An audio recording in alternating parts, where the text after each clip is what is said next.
નમસ્કાર ખેડૂત મિત્રો, મારું નામ છે અલ્કેશ પટેલ અને આપણી યુટ્યુબ ચેનલ છે ખેતીની વાત મારું ગુજરાત. આપણી દુકાનનું નામ છે મિત્રો Hindustan agro seeds Kalavad, proper Kalavad, તાલુકો કાલાવડ, જિલ્લો જામનગર. મિત્રો તારીખ થઈ છે આજે 20/5/2025.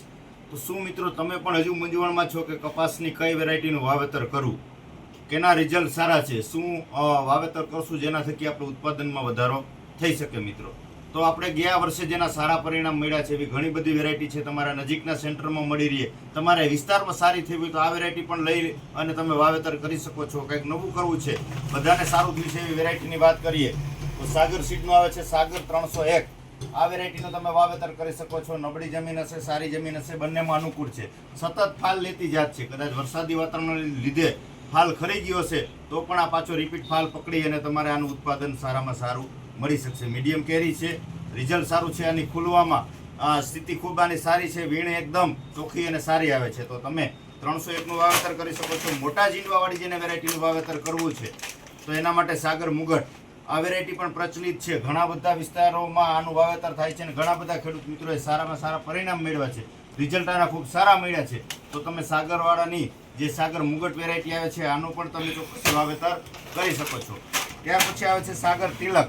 આ વેરાયટી તમારે વહેલી પાકતી જાત છે. તમારે જાડી જમીન હોય, સારી માવજત હોય, કરાળ જમીન હોય તો એની અંદર તમારે આ વહેલી પાકતી જાતમાં વાવેતર કરવું હોય, પિયત અથવા બિનપિયત બેયમાન માટે અનુકૂળ છે સાગર તિલક. આ વેરાયટીનું પણ તમે ચોક્કસથી વાવેતર કરી શકો છો. બાકી તમારા નજીકના એરિયામાં કોઈ પણ સારી વેરાયટી થતી હોય તો તમે ચોક્કસથી એનું વાવેતર કરજો. મિત્રો સારી ક્વોલિટીનું વાવેતર કર્યું છે તો રિઝલ્ટ તમને ચોક્કસથી સારા મળશે. મિત્રો સીડ ટ્રીટમેન્ટ કરવી છે, મગફળીના પાકનું વાવેતર કરવું છે, બીજની માવજત કરવી છે તો એના માટે સહારા ઇન્ટરનેશનલ કેમિકલનું બીજકોટ અલ્ટ્રા આનો ડોઝ છે. એક મણની અંદર 20 કિલોમાં 70 ml ડોઝથી તમારે આનો ઉપયોગ કરી દેવાનો છે. બીજકોટ અલ્ટ્રાનું રિઝલ્ટ પણ મુંડા માટે ખૂબ જ સારું છે. મુંડા તેમજ સફેદ ફૂગ કંટ્રોલ કરે છે. મિત્રો તો 70 ml ડોઝથી 20 કિલોમાં તમારે ચોક્કસથી આનો ઉપયોગ કરી દેવાનો છે. કાળી ફૂગ જે મિત્રોને આવે છે, ઉકસુકનો જેને રોગ આવે છે, કાળી ફૂગના કારણે છોડ જે સુકાઈ જાય છે તો ધાનુકાનું આપણે આવે છે વિટાવેક્સ પાવર. એક મણની અંદર 20 કિલોમાં 40 ગ્રામનો ડોઝ છે. તો આનો પણ તમે ઉપયોગ કરી આ બંનેનું કોમ્બિનેશન કરી અને તમે મગફળીના પાકમાં સીડ ટ્રીટમેન્ટ બીજ માવજત કરી દેશો, જેથી કરીને તમારા મગફળીના પાકમાં છેક સુધી તમારે મુંડાનો તેમજ સુકારાનો કે કાળી ફૂગનો કે સફેદ ફૂગનો પ્રશ્ન આવશે નહીં. તો તમારે મગફળીના પાકમાં સુરક્ષિત અને સારી જે સીડ ટ્રીટમેન્ટ માવજત કરવી છે તો આ બંને કોમ્બિનેશન કરીને ઉપયોગ કરી દેશો.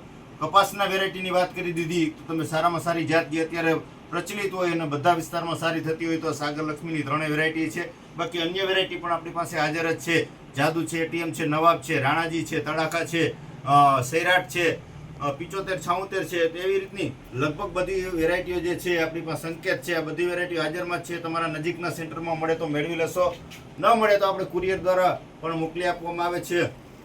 કુરિયરનો 1 પણ રૂપિયાનો ચાર્જ લેવામાં આવતો નથી. તો જે ખેડૂત મિત્રો રૂબરૂ આપણી પાસે ઘણા બધા મિત્રો આવે છે અને કુરિયરમાં પણ મંગાવે છે તો જે રીતે અનુકૂળતા હોય એ રીતે સમયસર ચોક્કસથી તમે ખરીદી કરી લેજો. વિશેષ કાંઈ માહિતીની જરૂરત હોય તો 92 45 42 050 ઉપર આપણો મોબાઈલ નંબર છે. એની ઉપર તમે ફોન કરી અને માહિતી વિશેષ મેળવી શકો છો. આપણી ચેનલને મિત્રો શેર કરજો, સબસ્ક્રાઇબ કરજો, બીજા ગ્રુપમાં મોકલજો જેથી કરી અને ખેડૂતોને સાચી અને સચોટ માહિતી મળતી રહે. રજા આપશો મને. જય જવાન, જય કિસાન.